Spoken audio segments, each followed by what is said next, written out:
Jeg valgte at gå her på Sibron, og jeg havde hørt en masse gode ting om det, om at det skulle både være en stærk skole for vennerne og det et stærkt sammenhold.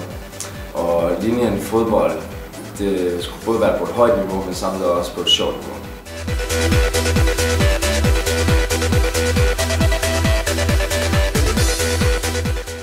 En typisk træning på SIE, på fodboldlinjen, den indeholder jo mange ting, men blandt andet så indeholder den styrketræning.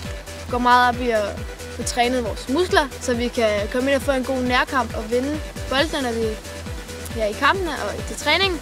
Så det er nogle ting, vi går rigtig meget i. Vi har også masser af taktisk træning i vores træninger, og vi har ekstra meget taktisk op til en kamp.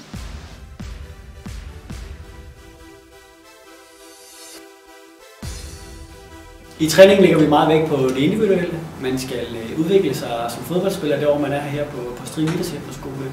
Og det kan blandt andet være via nogle spillersamtaler, hvor vi finder ind til, hvad for nogle fokusområder det er, man gerne vil udvikle som fodboldspiller. Og så indlægger vi det selvfølgelig i træningen, så man kan udvikle sig så meget som overhovedet muligt. Det vi forventer, det er, at folk kommer med et engagement og en lyst til at blive bedre som fodboldspiller. Både individuelt, men selvfølgelig også at det at indgå i et holdspil.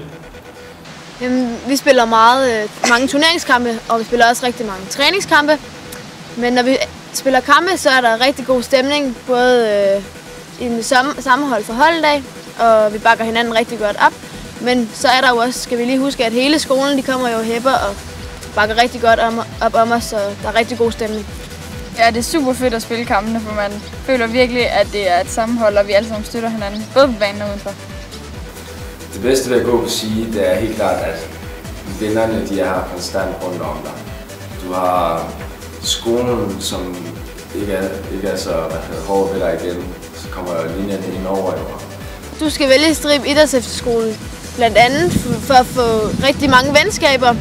For der er rigtig godt sammenhold på Strib Idrætsefterskole, og din linje, som du har valgt, der får du rigtig god udvikling på SIE. Og så skal du selvfølgelig tage Strib Idrætsefterskole, fordi det er et skide sjovt sted at være og har pisse hyggeligt.